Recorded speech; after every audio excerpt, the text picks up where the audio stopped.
Let's take a few moments to discuss switching between configurations for in-person proceedings and remote proceedings. So let's start by clicking on Record a Session, and we'll create a new one and call this Switching Configurations.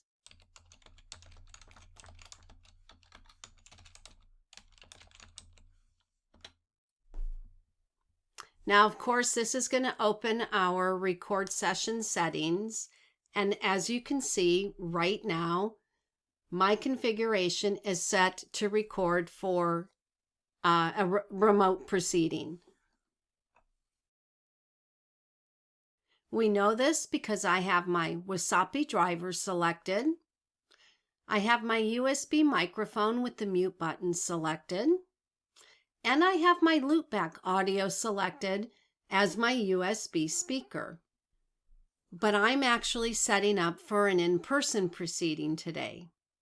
So I simply need to go into the configuration settings themselves and adjust them for my audio interface device. So the first thing I'm going to do is switch from Wasapi that I use for a remote proceeding, and I'm going to switch it to ASIO. ASIO is the driver type that we use for actual audio interface devices.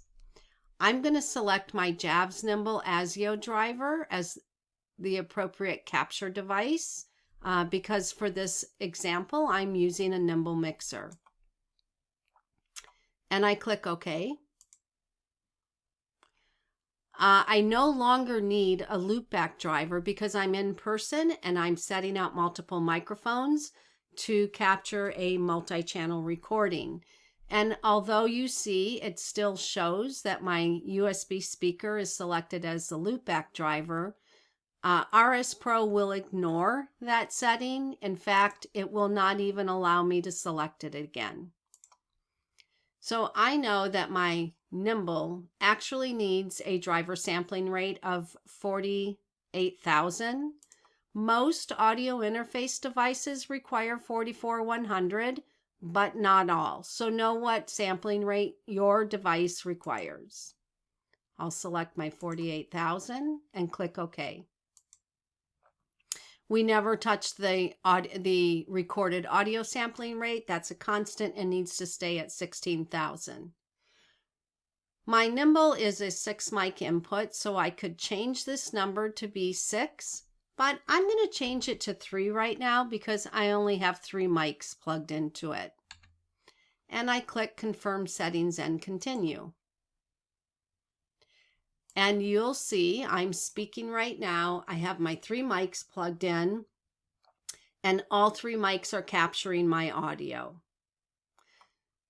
Now, switching back to my Wasapi device again, I'm going to close this out, open Reporter Studio Pro. I'm just going to continue offline for a moment, record a session, create a new one, and let's call this one Switching Back. And click OK. And of course, the configuration window or record session settings window opens again.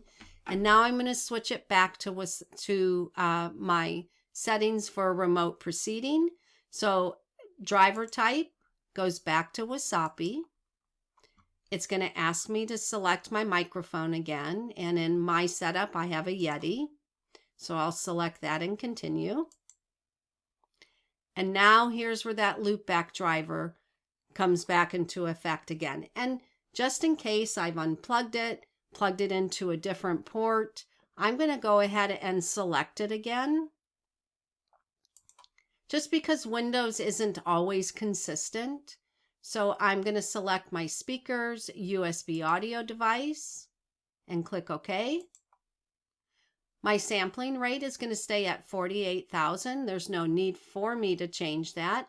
If I needed to, I would just click on the select button here. And again, like I said earlier, the recorded audio sampling rate must stay at a constant 16,000. And now it knows that because I'm doing remote, I will only get 2 channels. Channel 1 will be my microphone. Channel 2 will be the audio from everyone else on the video conferencing platform. And I click Confirm Settings and Continue. And now you can see that I'm coming in on channel 1. I'm actually being picked up on my Yeti mic. And since none of you are able to speak to me right now, nothing is coming in on channel 2. But if you were appearing with me on a video conferencing platform, of course, your audio would be coming in on channel 2. I hope this was helpful.